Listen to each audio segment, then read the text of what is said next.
Ce rassemblement peut avoir été spontané, mais pour beaucoup ici, la direction de la protection de la jeunesse est un enjeu qui date depuis des décennies. Spontanément, je me suis mobilisée en voyant des écrits sur Facebook du fait qu'il y avait des enfants qui s'apprêtaient à être tirés par la DPJ et la police.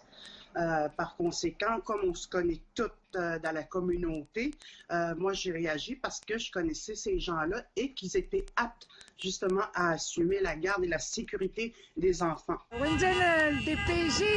À Maliotenam, la population s'est interposée et a montré son désaccord avec la prise en charge par la DPJ de 5 enfants qui devaient être placés hors de la communauté.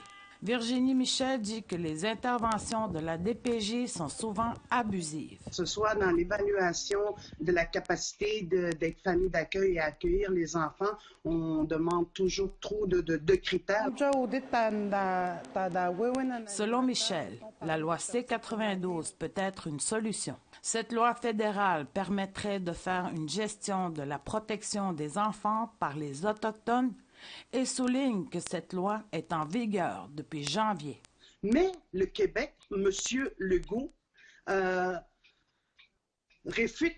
refuse cet avancement en allant en cours justement pour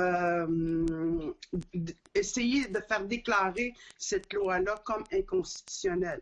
Des soins et des services destinés aux Autochtones dans le réseau de la santé et des services sociaux.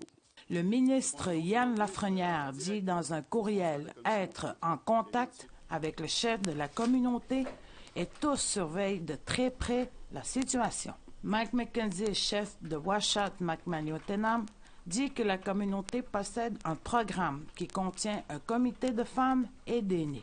Ce programme pourrait voir le jour avec la loi C-92, mais pour le moment, la loi 37.5 est une avenue obligée, comme cela se fait d'ailleurs chez les Atikamekw. C'est qu'on aurait comme notre propre avisant. Si on sait qu'on entend que ce soit intérimaire, nous on discute avec le Québec pour l'instant, mais on préconise quand même la loi C-92, c'est une priorité. McKenzie ajoute que la 37.5 est un pouvoir délégué. Ce qu'on demanderait au niveau des ententes qu'on va faire avec le Québec, c'est d'avoir des normes minimales pour répondre à nos aspirations. McKenzie dit que 3 critères sont en lice pour signer une entente intérimaire avec Québec.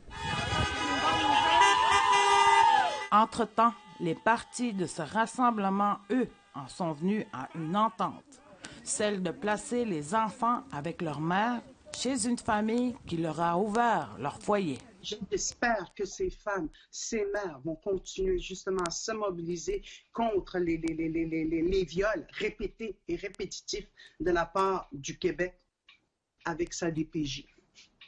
La CIS, quant à elle, a préféré ne pas commenter la situation pour des raisons de confidentialité. Sylvie Ambroise, Nouvelle nationale d'APTN, Montréal.